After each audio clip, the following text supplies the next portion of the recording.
Hello, welcome to another edition of Business Today with me, Vivian Lokko. This edition, we're having a special discussion on the Volta River Authority. We're looking at issues around its debt, its financial books. Now, the VRA owes a lot of people, including banks, all kinds of institutions. A lot of figures have been peddled around. In this edition, we are speaking to the host of the Citi Breakfast Show. He helps us understand who the VRA owes, the figures involved, and the way forward, and what the finance minister has been saying about these debts. Bernard Avle is on Business Today with me, Vivian Lokko. Bernard Avle, welcome to Business Today. Thank you, Vivian. Now we're forced to bring you here today because of so many issues around the Volta River Authority. The issue about debt is huge. We've been seeing these figures since 2013. Now you're going to help us understand all the figures this afternoon. The finance minister yesterday released a press statement saying that the figure is $2.2 billion. We've seen new figures this morning suggesting that the figure is more, especially when you look at the banks. Tell us the figures with the banks and institutions broadly, and then we'll take it from there. So you're right. The finance minister announced yesterday that they had managed to restructure the debt of VRA. Now, VRA is an important company in Ghana. VRA is the main power generator, and so they generate power and then they transmit it through to Gridco, who sell to ECG. Now, VRA does this in a number of ways. It gets crude oil to power some of its plants, or it buys gas. So VRA typically buys gas or crude from either N-Gas or Ghana Gas, or gets money from banks in forms of letters of credit or direct loans to lift crude, predominantly from Nigeria, to power its crude plants. Now, as of end of March 2016, VRA owed to the tune of $1.5 billion. That translates to about 6 billion Ghana cedis.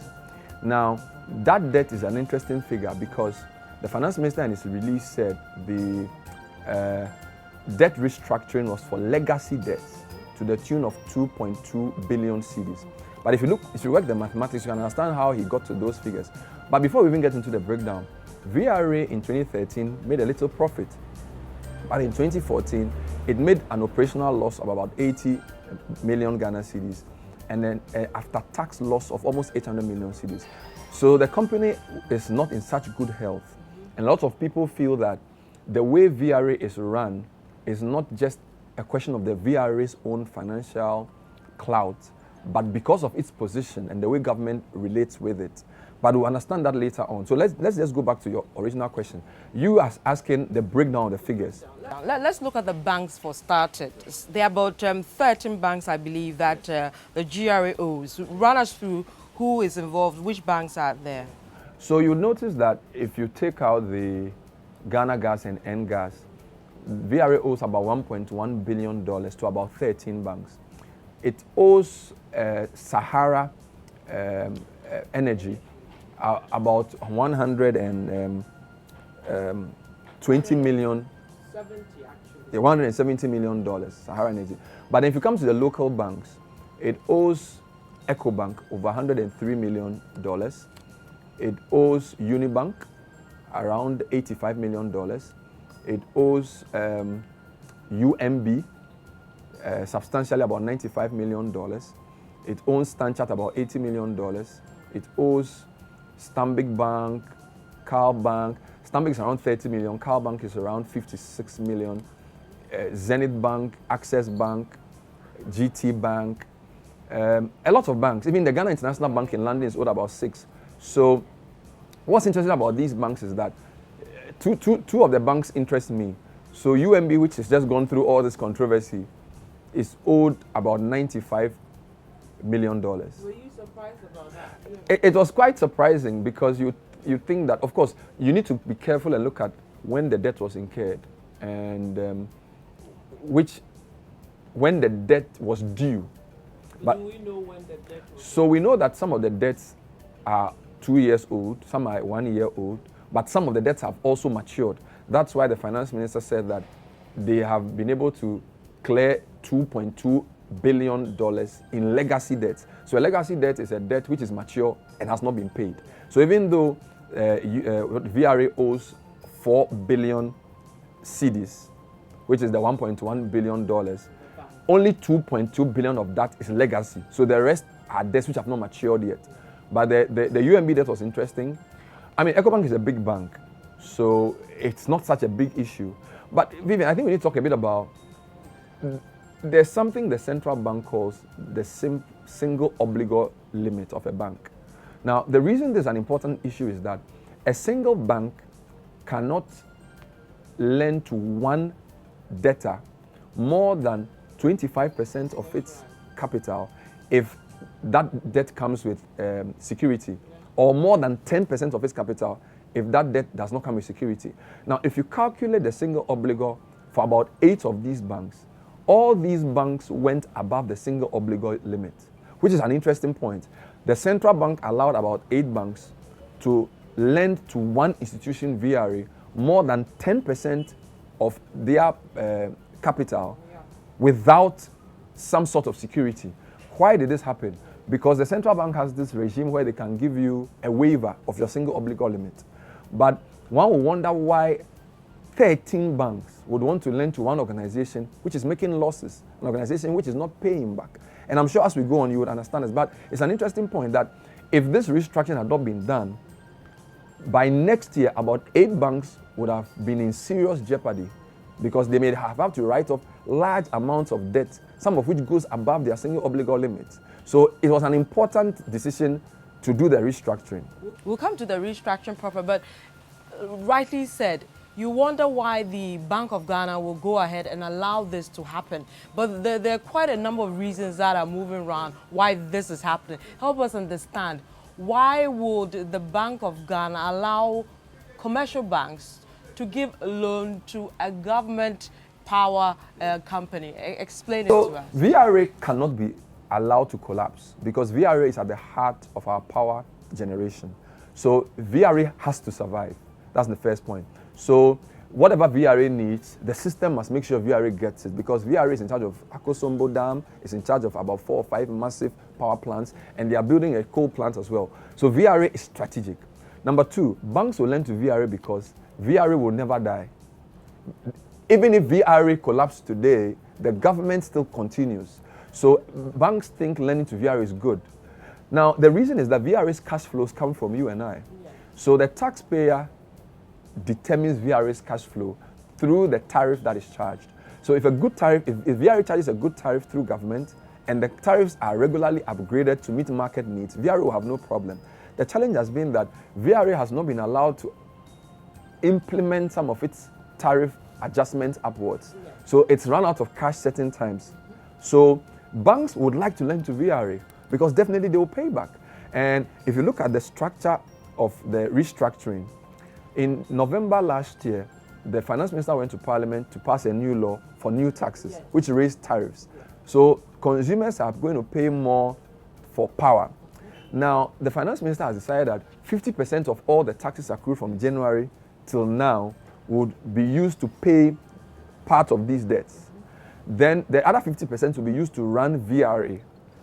You get my point? So to answer your question, the reason banks would lend to VRA and the central bank would allow this to happen is that they will always come back to you to make the payment because your tax or the tariff that you pay, so is that a tariff plus a tax that is applied to petroleum products or power, will be used to pay VRA's debts. So they will definitely pay. Now the 50-50 payment is very interesting. 50 going to the banks, 50 going to VRA. But there's a BDC component in there. Where will they fall? That's a very important question. So the finance minister has said to Parliament and to us that the taxes that he was applying to petroleum products will be used to pay legacy debts. Now, he didn't break down the legacy debts. I recall in an interview you had with one of the managing directors of the banks, that person said to you that they were expecting the BDC debt to be paid with the new petroleum taxes. But if you go through the statement the finance minister released, it appears he's going to use all the taxes we've paid within the new energy sector levies to address the VRA problem. So I don't know how the what do you call it, the BDC debt will be paid, because the finance minister was very clear in his statement. 50% of the tax revenues from the energy sector levy would go into an escrow account. The other 50% would be used as part of what they call the business as usual receivables of VRA, which will then be used to service trade and other debtors. Now, maybe some of those debtors are BDCs, because if you look at the debt breakdown, some of the people VRA owes include Sahara Energy. But it's a very interesting point you've made. But let me say a few things about the debt restructuring.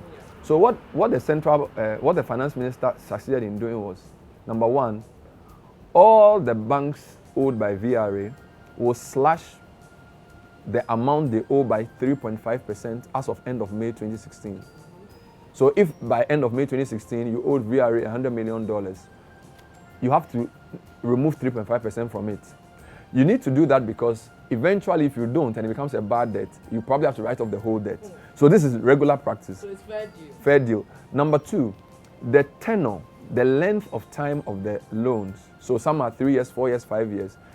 They managed to extend them by an extra 5 years. So if a debt was mature in May 31, 2016, they've given another 5 years. So it must go to maybe 2021. So it changes the bank's balance sheet. Number three, the percentage, because some of the debts are in cedis, some are in dollars. The percentage of interest on the cedis and dollars have been slashed. So for example, if you look at the figures, for the cedi debts, they've been reduced from 32% per annum to 22%, and for the dollar debts from 11% to 8.5%. So that's also a breather for VRA. If you put all these things together, the 3.5% rebate, the change in tenor, and then the reduction in the percentage, Ghana has been saved, or VRA has been saved, some 300 million Ghana cedis. Okay, so that's some good financial accounting done by the team that met the VRA and the finance ministry. Right, but is that restructuring for the banks totally fair for the banks? You see losses there. Well, for them. you know, the insiders I speak to in the banking sector are not too worried about this, because, as I said to you, lending to VRA is good debt because it comes at good terms. Now, the cash flow of VRA is the public. So if push comes to shove, we would pay. So that's number one. Number two is you are choosing the less of two evils. If you don't give the 3.5% rebate, by next year, the central bank may say, look, this debt has been on your books for too long. Write it off. Yeah. Don't forget that non-performing loans have increased from 2 billion to about 4 billion for the banks between 2013 and 2014. So it's a small price to pay for a guaranteed source of cash flow. You should ask yourself, why would 13 banks want to lend to VRA, even though VRA is in such a bad financial state? It's because there's a way of getting cash back to VRA. Impose the tax, the people pay for it, and the tax is used to address VRA's problem. Now, a lot of people have spoken about this VRA debt and with the banks. Now, Dr. Bawumia, for example, spoke to you, I think a couple of weeks ago, saying that it was a dangerous thing and a lot of banks could collapse due to this. Now, if what we are seeing, per the press statement, hadn't been done, what would we have seen with the banks? So it's a good question, but let me say that the government will never allow VRA to collapse, and they will never allow the situation that was anticipated by Dr. Bawumia to come to pass, because the risks are too many. So hypothetically, if this restructuring had not been done, some of the banks would have had to write off a lot of money. And as I said, the single obligor limit of some of the banks was not adhered to because of the waivers they got. So theoretically, if this restructuring had not been done, about 8 major banks would have been in serious distress. They would have been in serious, and don't forget that globally, people are worried about how banks and governments work. So banks tend to privatize profit but publicize debt. So when a bank makes a profit, the profit is shared to its shareholders. But when a bank gets into debt, and the bank's debt, or when people owe banks and the people cannot pay, governments everywhere try to bail out banks because when the banking system collapses, you can see what happened in 2007. When a bank collapses, the contagion effect is too much. It affects the macroeconomy and things go out of kilter. So no responsible government anywhere would allow banks to collapse if it can help it. And some commentators think that that allows banks to engage in very risky behavior. Because why would you lend hundreds of millions of dollars to a company that's making losses, that has not had a good track record of paying back? So there's a sense in which the banking system and the government, and I won't say collude, but they work together knowing that eventually the public will pay for the misbehavior of either banks or government or both. And this has been a major issue in the developed world, where banks engage in very risky behavior. They lend to people who didn't have any hope of paying back.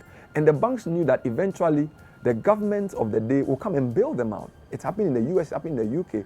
And it's something we in the media and people who understand these things should talk about. Because you go and lend to someone you know is not running his business well. But eventually, because the public will pay for it, you engage in that behavior and it becomes a cyclical problem. And I think the professional bodies within the financial sector should take a very strong view of this issue. And let's hope that this bailout or this restructuring that the finance minister has done should be the last of its kind.